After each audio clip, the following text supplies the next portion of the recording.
सरसब्ज और शादाब जंगल में एक नौजवान ताकतवर शेर रहता था, रयान। उसकी धाड़ आसमान को चीरकर दूर के जंगलों तक सुनाई देती, मगर उस धाड़ के साथ गुरूर भी था।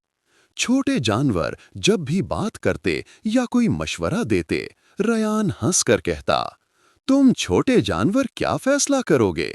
यहाँ हुक्म चलता है ताकत का। बुजुर्ग जानवर उसे समझाते, मगर वो किसी की सुनता ही ना था।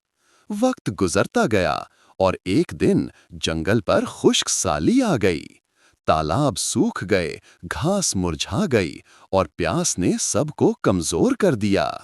जंगल के तमाम जानवर इकट्ठे हुए कि मिलकर कोई हल निकाला जाए, मगर रयान ने तकब्बुर से धाड़ा, मुझे तुम्हारी जरूरत नहीं, मैं अकेला ही पानी ढूंढ लूंगा। वो तपती धूप में अकेला चल पड़ा।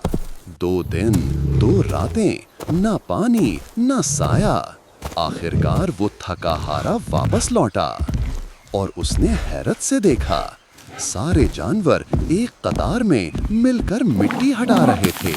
कोई लकड़ियां खींच रहा था, कोई जड़ें निकाल रहा था और सबसे आगे एक नन्हा मकड़ बंदर रास्ता बना रहा था। बूढ़े हिरन ने कहा, इसी ने सोचा था कि अगर हम सब मिलकर खुदाई करें तो नदी का पानी जंगल तक पहुंच सकता है। बेटा, हिकमत हमेशा जिस्म के साइज से बड़ी होती है। रयान की आंखें झुक गईं। पहली बार उसे अपनी गलती का एहसास हुआ। वो फौरन काम में शामिल हुआ, अपनी ताकत से खुदाई तेज की, भारी पत्थर हटाए, रास्ता साफ किया और शाम तक पानी की नदी जंगल में बहने लगी। खुशी के नारे लगे, जानवर जश्न मनाने लगे।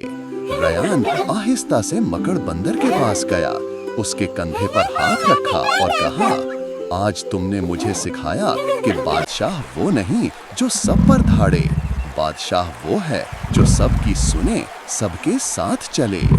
सबक, असल क़यादत ताकत से नहीं, अक्ल, आजिज़ी और दूसरों को इज्जत देने से आती है।